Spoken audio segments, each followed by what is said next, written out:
que aprobó el monto del presupuesto general y el que en una parte de una célula legislativa decide negar la ley de financiamiento correspondiente es este Congreso, en una parte de él, el que ha sido faltón con la colaboración armónica de los poderes públicos, y fue frente a esa circunstancia que el gobierno acude a la emergencia económica. Pero volveremos sobre el debate. Desde luego que estamos muy interesados en demostrar lo que podemos perfectamente demostrar, no solamente la buena intención, sino la bondad de las medidas que ha venido tomando el gobierno, y las gruesas ganancias de Sarmiento Ángulo ojalá se vean afectadas en una pizca para contribuir a este problema social que tenemos y a la sostenibilidad. Wilson Ávila tomó la palabra y lanzó un señalamiento directo contra el gobierno de Gustavo Petro. Mientras el país enfrenta crisis fiscal, inseguridad y dificultades económicas, el Ejecutivo habría avalado aumentos salariales que, según él, no se sostienen en mérito ni en eficiencia, sino en redes políticas y favores burocráticos. Gracias, presidente. Bueno, de nuevo con mi saludo a todas y todos. Precisamente es el debate económico tal vez el más interesante de estos días. Tiene que ver no solamente con las medidas que está impartiendo el gobierno nacional con toda razonabilidad económica, sobre el cual desde luego que en lo personal tengo grandísimo interés en debatir. Afirmaciones altisonantes, no son nuevas, y menos aún esas que anuncian que el país se va a ir por un barranco. Se volvió viral un video mío respondiéndole a un directo senador de la República exactamente lo mismo hace 2 años, cuando alegaban que el incremento salarial desbordado en su opinión, a su juicio, a su particularísimo juicio, senadores de la República acostumbrados a miserabilizar al pueblo, instaban y emplazaban al gobierno nacional de Gustavo Petro por la irracionalidad del aumento salarial y de sus consecuencias. Y en este caso, y también desde esas calendas, por el manejo fiscal y la política pública del gasto público. Que se ha venido demostrando es el fracaso de las tesis neoliberales respecto de estos temas y la razonabilidad de uno tras otro de los argumentos gubernamentales. Hoy de nuevo en esta misma discusión. Ya no tengo la intuición de que el discurso antisalario del obrero se ha venido mesurando. Inclusive me llamó la atención que las fuerzas más retardatarias de este Congreso de la República, las más ultraderechistas, no supusieron la mesada 14. Algunos senadores tuvieron a bien retirarse del recinto, como cuando con frecuencia no quieren votar un proyecto de ley de carácter progresivo y que alivie las condiciones de la sociedad. Pero en este plano pareciera ser que se ha concentrado la discusión. Y en esta oportunidad, con varios argumentos que basta con mirar el periódico de ayer para constatar su flaqueza. No ha sido el gobierno nacional el que ha escogido estas calendas para producir la emergencia económica. Es una medida absolutamente determinada por otro factor. Hay una sobredeterminación. Ustedes hundieron en los últimos días la reforma a la salud y la ley de financiamiento. Y la obra fue suya, que no nuestra. A las volandas a los últimos días, después de haber dilatado a más no poder la reforma en la salud, en una actitud cobarde de impedir el debate a tiempo y su votación, que mereciera una contestación dentro del periodo legislativo, se toma la decisión de un hundimiento tardío. Eso en materia de reforma en la salud, pero desde luego la ley de financiamiento, pues todo el país fue testigo. El esfuerzo tan grande del gobierno nacional con un alegato económico impecable. ¿Qué es lo que está ocurriendo hoy? Ahorita me mencionó el artículo 334 de la Constitución, que creo que será objeto de consideración durante todos estos días, tanto para lo salarial como para, en este caso, la sostenibilidad fiscal del país. Pero desde una perspectiva antineoliberal, fíjese usted. Y para abordar el tema, porque creo que esto es un anticipo de lo que vamos a seguir discutiendo durante estos días, empecemos por ese catastrofismo que acabo de escuchar, el estado de la economía en general y de las finanzas públicas en particular, que son dos cosas distintas además. Hoy le puede estar yendo bien y ustedes pueden tomar la determinación.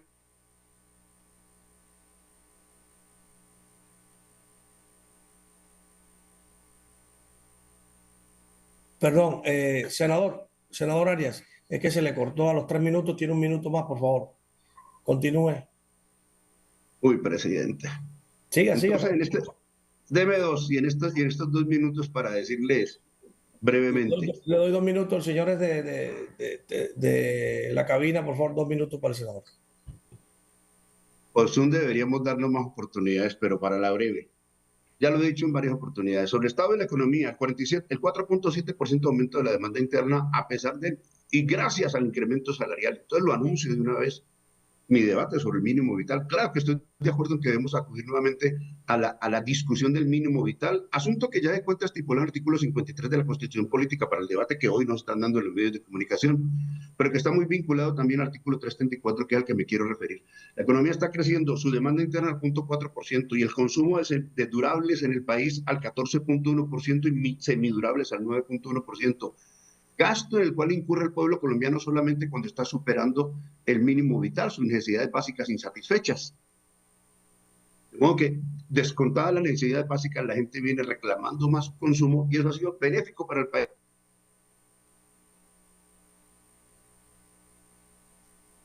Señor, le dije que 2 minutos al senador, por favor.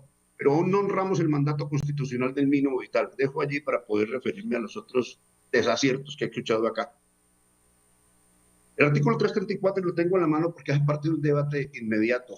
Comillas, la Dirección General de la Economía estará a cargo del Estado. Esta intervendrá por mandato de ley en la explotación de los recursos naturales, etcétera, para racionalizar la economía con el fin de conseguir en el plano nacional e internacional un marco de sostenibilidad fiscal, el mejoramiento de la calidad de vida de los habitantes y la distribución equitativa de las oportunidades. Es mandato constitucional lo que está haciendo el presidente Gustavo Petro. Entre otras cosas, para proteger las finanzas públicas en razón a la negación de una ley de financiamiento que habrá que explicarlo con detalle a la población. Fue aprobado un presupuesto general de la Nación por mandato de este Congreso de la República, que no de otro, es decir, es exactamente al revés. Es este Congreso el que decidió el monto del presupuesto general de la Nación.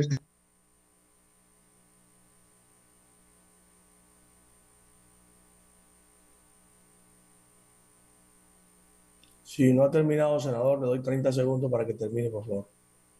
Serían 5 minutos y medio. El excelso debate de los 30 segundos. Pero bien, es este Congreso de la República el que aprobó el monto del presupuesto general y el que en una parte de una célula legislativa decide negar la ley de financiamiento correspondiente. Es este Congreso, en una parte de él, el que ha sido faltón con la colaboración armónica de los poderes públicos, y es frente a esa circunstancia que el gobierno acude a la emergencia económica. Pero volveremos sobre el debate. Desde luego que estamos muy interesados en demostrar lo que podemos perfectamente demostrar, no solamente la buena intención, sino la bondad de las medidas que ha venido tomando el gobierno.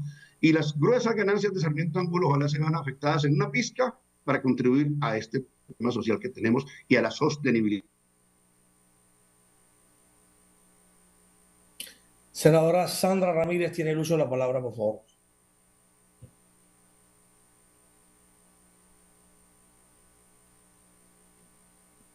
Aló. Hola. Hola. Sí, ahora continúe. Ya, gracias, presidente. Felices Pascuas. No, yo primero, bienvenido al debate. Y ojalá el Congreso hubiese hecho un debate de acuerdo a la realidad, un debate sobre salud, de acuerdo a la salud que se vive en los territorios de la costa atlántica, en la región Caribe, en Putumayo, en Catatumbo, en el Meta, en varios departamentos, territorios alejados. Ojalá lo hubiésemos hecho, senador, presidente, pero de acuerdo a la realidad, no por políticas que cada uno quiere defender sus intereses. Pero bienvenido al debate, también estaremos atentos. Pero hoy, senador, yo quiero saludar son los ascensos a los integrantes de las fuerzas militares, que es también la convocatoria importantísima que tenemos, ya que es una obligación del Senado hacer los ascensos. Y quiero saludar porque el país confía en ellos y en ellas las mayores responsabilidades. Cada nuevo grado, senador presidente, implica un compromiso aún mucho más profundo con el mando. Es ético, es respeto por los derechos humanos y con la misión permanente de proteger la soberanía, la seguridad humana y la paz.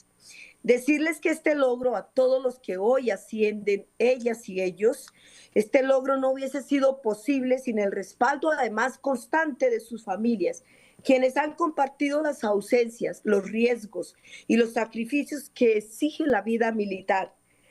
Ustedes, Para ustedes, nuestro reconocimiento en este momento histórico que demanda vocación de servicio. Las fuerzas militares son un instrumento fundamental del Estado.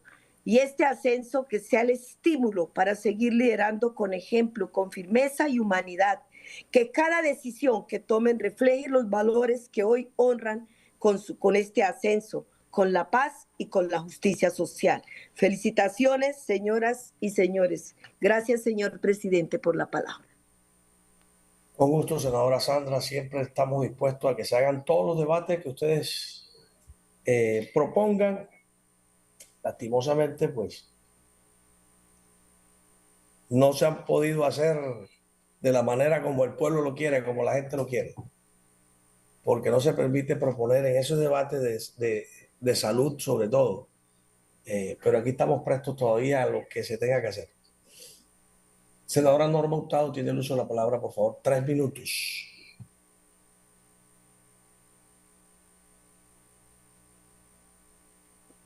Gracias, señor presidente, con los muy buenos días. Pido excusas por la disfonía. Señor presidente, llama la atención a esta senadora y a muchos de los integrantes de la Comisión Séptima el decreto de emergencia económica presentado por el gobierno.